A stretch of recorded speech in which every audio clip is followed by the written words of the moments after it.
pertanyaan saya untuk ibu-ibu semua, ketika ibu belajar bahasa Arab, apa yang ibu inginkan dengan belajar bahasa Arab? Apa yang ibu maui? Bisa ngomong Arab. Ya, bisa ngomong Arab, bisa ngobrol. Ada lagi? Bisa menghafal Quran. Alhamdulillah. Ada lagi? Ingin ketika baca Al-Quran tahu artinya. Iya. Iya. Man imamuka ya. Nah, saya yakin walaupun belum disurvei, tapi saya yakin mayoritas orang yang ingin belajar bahasa Arab yang tadi ingin bagaimana ketika baca Al-Quran tahu artinya, tahu maksud apa yang dibaca. Kalau ngomong Arab, barangkali kita siapa yang kita ajak ngomong? Ya, itu juga bisa. Tetapi mayoritas keinginan kita untuk belajar bahasa Arab adalah agar ketika kita baca Al-Quran kita tahu makna daripada apa yang kita baca. Nah, oleh karena itu, silakan Ibu. Oleh karena itu, ketika ibu ingin menerjemahkan Al-Quran, butuh berapa lama kalau menghafal Al-Quran, menghafal terjemah Al-Quran? Singkat atau lama? Lama. Insya Allah cepat. Yang penting niat, yang penting mau.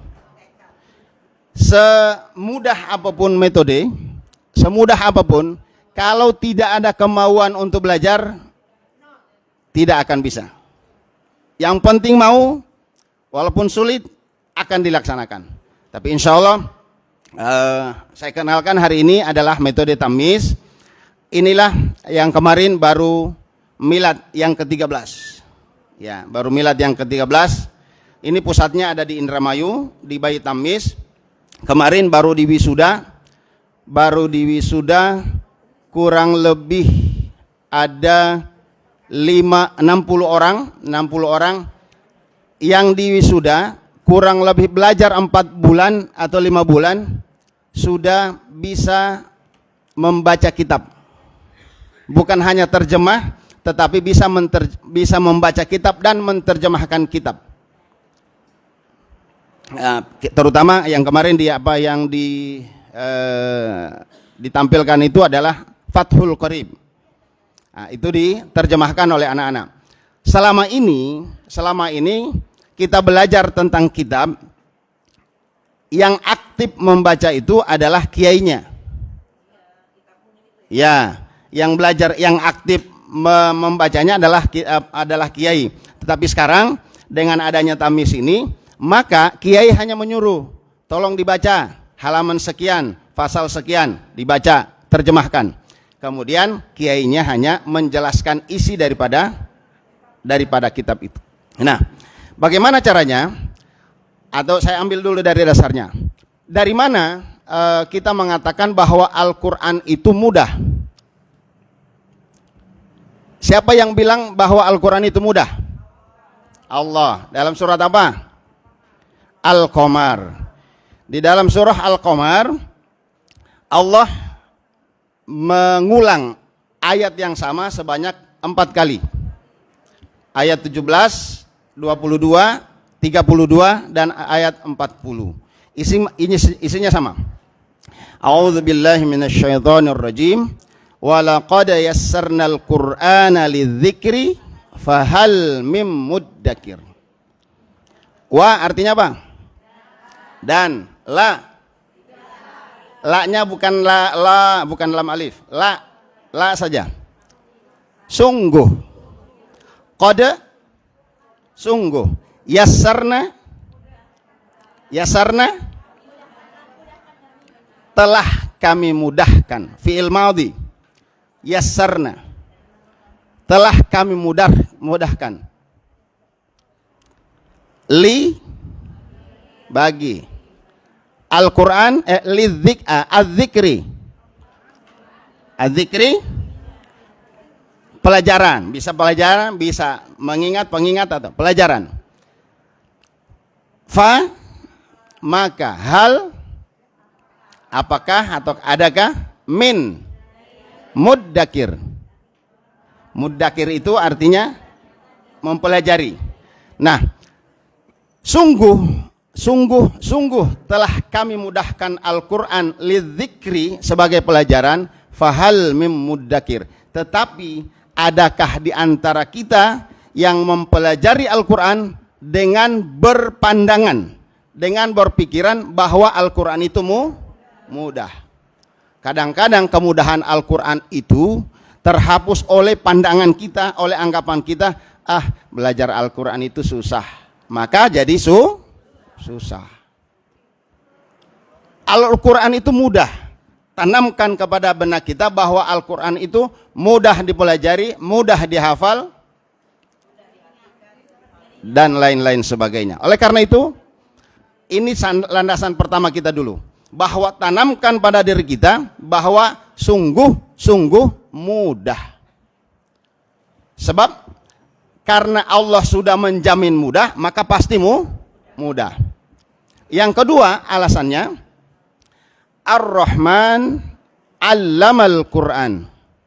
Siapa itu Ar-Rahman? Allah. Allama itu fi'il madhi. Jadi tidak mungkin bisa dirubah. Allama itu telah mengajarkan Al-Quran. Jadi Allah sudah jamin mudah, kemudian Allah mengajarkan Al-Quran, maka pasti Al-Quran itu mudah.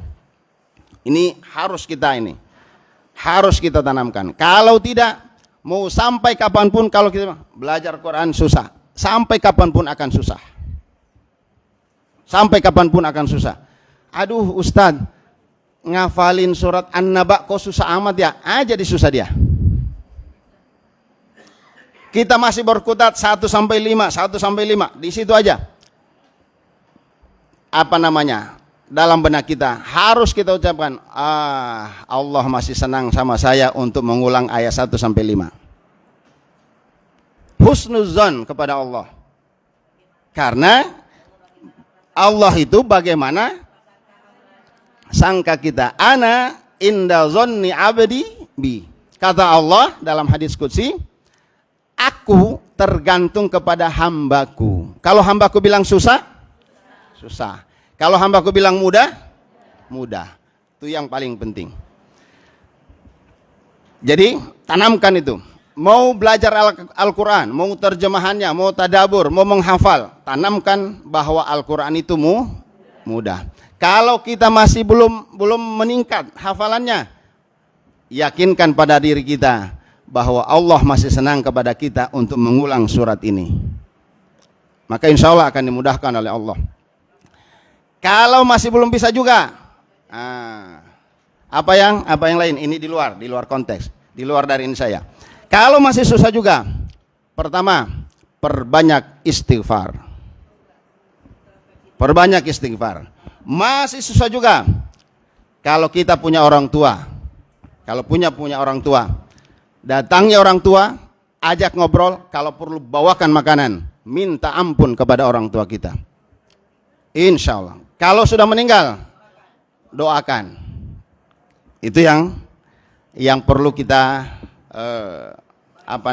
yang perlu kita lakukan apabila kita kok susah ya. Nah, tetapi tanamkan pada diri kita bahwa Al-Quran itu mudah. Yang berikutnya, kalau kita belajar terjemah, maka Al-Quran itu tulisannya berbahasa Arab. Maka ibu harus belajar dulu bahasa Arab. Belajar bahasa Arab. Kalau bahasa Arab itu umumnya kamus bahasa Arab itu terdiri dari kurang lebih 30.000 kata. 30.000 kata kurang lebih. Bisa lebih bisa kurang. Tapi Di dalam kamus, semua kamus rata-rata kamus asing itu memiliki kurang lebih 30.000 kata. Sanggup insya Allah ya menghafalkan 30.000 kata? Sanggup insya Allah. Cuman pertanyaannya berapa lama? Ya. Nah, 30.000 kata, 30.000 kata itu mari kita bandingkan dengan Al-Quran. Al-Quran yang kita baca berapa juz? Oh ya, sama ya berarti ya. Berapa surat? 114. Berapa halaman? Berapa halaman? Ya, nanti lihat berapa halaman. Berapa ayat? 6.600? Oh ya, ada yang bilang 6.200. Tapi ada juga yang bilang 6.666. Betul ya? Kayaknya dulu kita diajarin begitu ya. Padahal gampang ngitungnya. Surat Al-Fatihah berapa ayat? 7. Tulis 1. Al-Baqarah ditulis. Surat An-Nas dijumlahkan. Ini yang bisa kita lakukan sendiri. Bisa kita lakukan sendiri. Maka kurang lebih tadi 6.236 ayat. Masalah ada yang mengatakan oh ayatnya begini, itu nanti lain. Ya, ada pendapat lain. Kenapa? Dari Al-Fatihah pun di situ ada perbedaan. Kalau kita selama ini mengenal 7 ayat yang dimulai dari Bismillahirrahmanirrahim, itu berarti 1 sampai ayat yang ke-7. Ada juga yang mengatakan bahwa Bismillahirrahmanirrahim tidak merupakan. Nah, itu sudah perbedaan. Kita tidak usah masuk ke sana. Biar urusannya Ustadz Israfil lah. Bagian saya cuma ngajarin tamis. Ya, mari kita lihat Al-Quran yang kita ulang-ulang baca itu hanya memiliki 2065 kata saja. 2065 kata. Ya, 2065 kata. Kemudian dari 2065 kata itu diulang-ulang menurut Imam Hafiz, diulang-ulang sebanyak 77.865 kali. Jadi yang 2000 kata tadi diulang-ulang dari juz pertama sampai juz 30 itu pengulangan semua. Berapa kali diulang? 77.865 kali. Ya. Kemudian dari 2065 kata itu ada 529 kata yang apabila kita hafalkan kata itu, ya, 529 kata yang apabila kita hafalkan semuanya, maka kita insya Allah nanti akan tahu terjemah Al-Quran kurang lebih 23 juz. Hanya menghafalkan 529 kata. Di antaranya dari 529 kata itu saya yakin ibu-ibu sudah tahu artinya. Saya yakin sudah tahu. Mau coba? Saya tes. Allah artinya apa? Masih perlu lihat kamus? Tidak. As-shalah. Masih melihat kamus? Tidak. Al-malaikatu. Malaikat. Musa. Ibrahim. Itu sudah termasuk di situ. Ya. Pertanyaannya, yang 529 kata itu di mana? Itu nanti yang akan kita bahas. Al-Quran itu, ya, yang tadi 2065 kata itu isinya hanya 3 unsur saja. Hanya dari 3 unsur, yaitu huruf, isim, dan fi'il.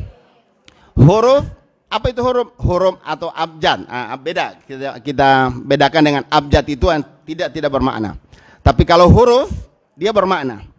Dari unsur huruf saja isi Al-Quran itu kurang lebih 34,4% dari unsur huruf. Huruf itu kurang lebih 175 kata. Apabila kita hafal berarti huruf, hanya dari unsur huruf saja.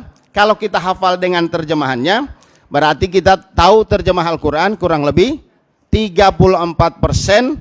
Kalau 34% dari 30 juz itu berapa? Kurang lebih 10 juz. Hanya dari unsur huruf. Bi, ka, li, la, ila, ala, min, fi, an, hatta.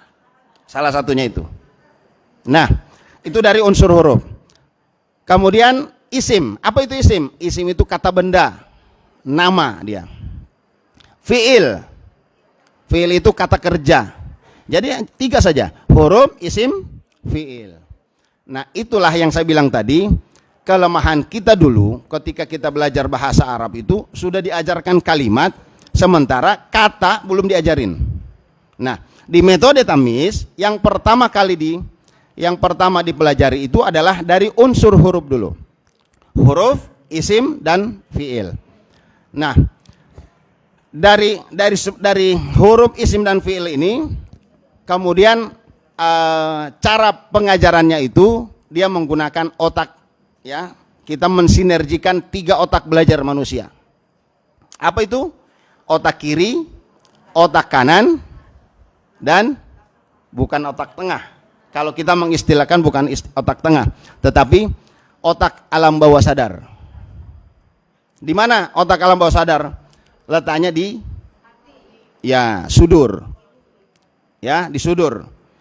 Kenapa kita harus sinergikan ini? Ternyata otak itu punya kemampuan. Otak kiri, ya syaratnya nih, kalau ini jadi kita mensinergikan 3 otak belajar. Syaratnya 1, yang penting masih punya otak. Kalau sudah tidak punya otak, itu susah. Ya. Ya, otak kiri, ya, otak kiri itu kemampuan dia menerima itu hanya 12%. Ya, otak kiri itu, kalau istilah saya itu kelebihan ataupun karunia yang Allah berikan ke dalam otak kiri itu cerdas, pintar dia, paham dia. Tetapi kelemahan daripada otak kiri itu hanya mampu mengingat dengan benar hanya dalam waktu 2 jam saja. Hanya dalam waktu 2 jam saja. Itu otak kiri. Tapi kelebihannya, karunia yang Allah berikan, itu otak kiri dia cerdas, paham dia. Nanti kita jelaskan bagaimana ciri-ciri belajar dengan otak kiri. Yang kedua, otak kanan. Otak kanan ini terbalik daripada otak kiri. Otak kanan itu kelemahan daripada otak kanan itu tell me dia. Lola, lemot, loadingnya lambat, itu otak kanan. Tetapi Allah berikan karunia kepada otak kanan itu, kalau otak kanan itu sudah mengingat, maka itu sampai mati tidak akan lupa. Tetapi ada satu lagi otak yang luar biasa. Apabila otak alam, yang namanya otak alam bawah sadar atau sudur atau qalbu, maka kalau sudah sampai otak alam bawah sadar ini mengingat, maka dia akan menjadi habit, menjadi kebiasaan. Kebiasaan itu istilah kami adalah kebiasaan itu akhlak, khuluq. Itulah yang kita kenal bagaimana Siti Aisyah ditanya oleh para sahabat bagaimana akhlaknya Rasulullah. Kana khuluquhu Al-Quran. Bahwa kebiasaannya Rasulullah, bahwa akhlaknya Rasulullah adalah Al-Quran. Jadi Al-Quran itu sudah di dalam sudah di sudur, sudah di qalbu. Fa innahu nazzalahu ala qalbik. Bahwa sesungguhnya Al-Quran itu diturunkan ke hati.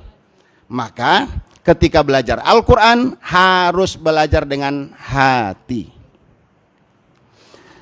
Mari kita lihat otak kiri. Tadi apa karunia yang Allah berikan ke dalam otak kiri? Otak kiri itu cerdas. Bagaimana cara belajar otak kiri? Ya itu tadi kelemahannya. Maksudnya caranya bagaimana? Caranya bagaimana otak kiri belajar? Seperti otak kiri itu cara belajarnya seperti wajah-wajah yang ada di depan saya. Ya, ini semuanya ini, semua ibu-ibu ini otak kirinya sedang aktif.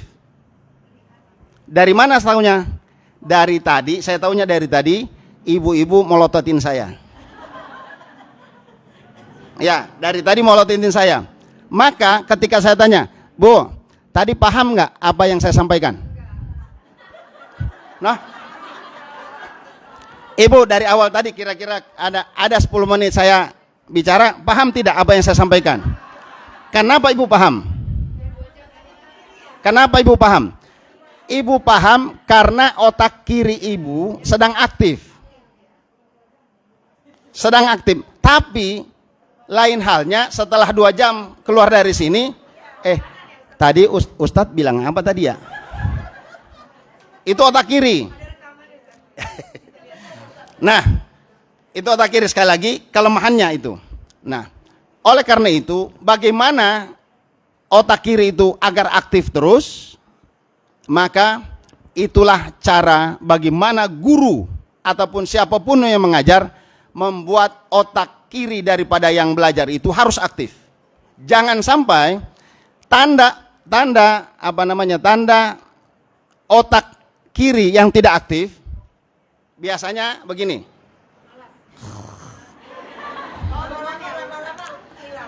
Atau orang ngantuk. Kalau orang ngantuk, apalagi dia tidur, jangan coba-coba kita kasih pelajaran. Tidak akan masuk. Tidak akan masuk. Karena tidak aktif. Tidak aktif. Ya. Mari kita lihat. Ini waktunya tinggal 15 menit. Mari kita lihat otak kanan. Otak kanan itu, tadi kelemahannya apa? Tell me. Telat mikir dia. Tapi kalau sudah masuk ke dalam otak kanan, sampai mati tidak akan lupa. Asal jangan mati besok.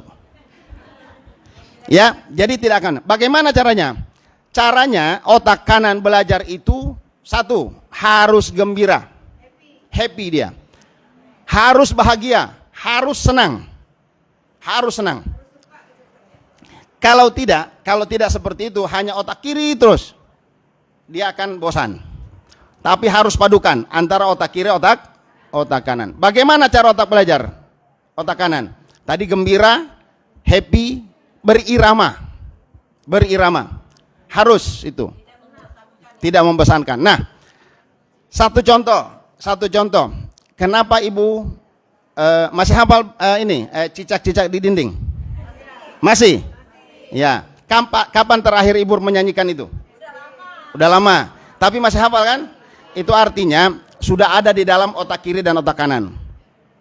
Kenapa? Dulu ketika guru kita atau orang tua kita dulu ngajarin, kan tidak begini. Cicak-cicak itu di dinding. Dia diam-diam merayap. Nah, itu dengan otak kiri. Tapi dengan otak kanan. Bagaimana caranya? Nah, itu dengan gembira, dengan happy, bahkan dengan gerakan, maka masuk dia ke dalam otak kanan. Maka sampai kapanpun dia akan ingat terus. Perpaduan antara otak kiri dan otak kanan ini hanya 12% saja. Hanya 12%. Yang dahsyat ya adalah otak alam bawah sadar. Kalau alam bawah sadar kita ini sudah menerima satu informasi, maka dia akan habit. Habitnya apa? Kalau ada yang ngaji, misalnya ada lagi baca Quran, ada yang salah. Ibu sudah ada di dalam sudur ibu. Dia pasti ibu bilang salah. Itu alam bawah sadar, dia akan bilang begitu. Oh, bacanya salah, kurang panjang. Kol-kolannya enggak ini. Nah, itu sudah otomatis, sudah habit dia. Sudah habit dia. Sudah artinya sudah di dalam alam bahasa bahwa itu salah. Nah, oleh karena itu 55% kemampuan daripada sudur ini menerima, kalau sudah tertanam dia akan menjadi habit. Kalau ada yang salah, ada yang kelewat ayatnya, oh salah. Itu sudah otomatis. Oleh karena itu, bagaimana cara belajarnya? Cara belajar alam bawah sadar itu gampang saja. Hanya mengulang-ulang apa yang ada dalam otak kiri, kemudian apa yang ada di dalam otak kanan, diulang-ulang secara terus-menerus, minimal, ini istilah saya aja, minimal 27 kali. Minimal 27 kali diulang-ulang dengan bersuara. Dengan bersuara, maka dia akan turun menjadi pengetahuan alam bawah sadar. Maka bagi ibu-ibu yang sedang program untuk menghafal Quran, jangan membaca di dalam hati. Jangan di dalam hati. Harus bersuara. Paling tidak didengar oleh telinga kita. Dengan ibu bersuara, kemudian dengan berirama, maka itu akan turun menjadi pengetahuan alam bawah sadar. Kalau sudah di sini, habit dia. Satu contoh, ini ada surat yang pasti ibu tidak akan pernah salah karena sudah di dalam sudur. Apa dia? Al-Fatihah. Sudah minimal 17 kali kita ulang. Ya, minimal 17 kali kita ulang. Insya Allah itu sudah pengulangan yang luar biasa. Oleh karena itu, inilah cara kita bagaimana mengajarkan terjemah Quran dan baca kitab itu semudah ketika kita mengajarkan kepada anak kita menyanyikan balonku ada 5. Itu pun salah. Emang balon ini cuma 5? Ya.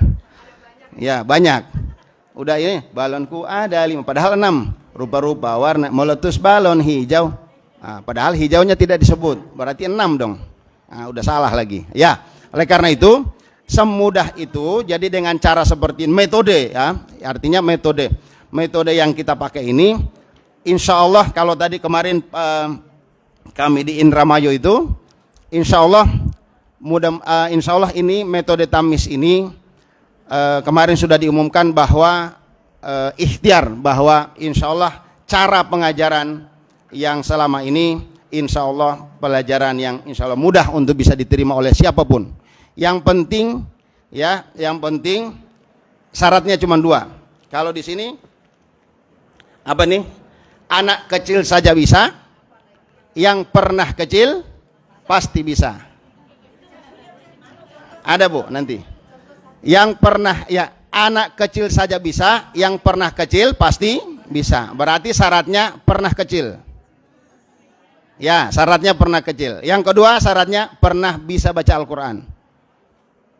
Kalau pernah berarti sekarang udah enggak ya? Ya, tidak. Jadi yang penting bisa baca Al-Quran, kemudian yang tadi paling kuncinya adalah kemauan. Ya, kemauan. Sebab semudah apapun metode, kalau tidak ada kemauan tidak akan bisa. Ya. Dan yang paling penting lagi adalah tanamkan pada diri kita bahwa Al-Quran itu sungguh mudah. Allah bilang sungguh berarti 4 kali 3, 12 kali pasti mudah. InsyaAllah. Yakin Al-Quran mudah? Yakin Al-Quran mudah Ibu? Oke, baik, insyaAllah. Saya kasih contoh saja, ini 10 menit. Contoh, apa namanya, yang paling ini saja, domir. Ya, domir ini kata ganti. Huwa, huma, hum. Hiya, huma, hunna. Anta, antuma, ana, anti, antuma, antunna, ana, nano. Coba, mudah-mudahan yang sudah belajar ini coba dibantu saya. Tanpa arti. Huwa, hum, huma, hum. Kalau saya menggunakan gerakan. Huwa, huma, hum. Hiya, huma, hunna. Anta, antuma, antum. Anti, antuma, antunna. Ana, nahnu.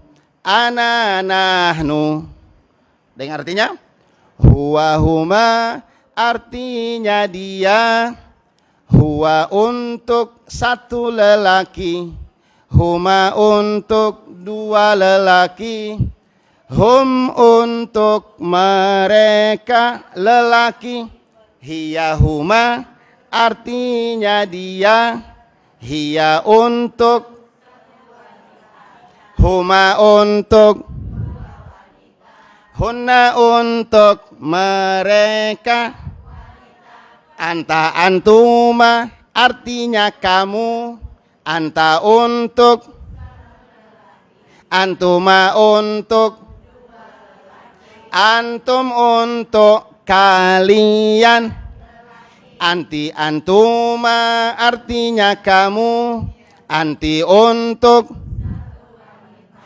antuma untuk, antunna untuk kalian, ana untuk saya sendiri, nahnu untuk kami semua, ana untuk, nahnu untuk. Nah, begitu dia. Kalau dulu ngapalin huwa dia, huma berdua, hum mereka, begitu dulu. Nah, kita dengan suruh ngulangin.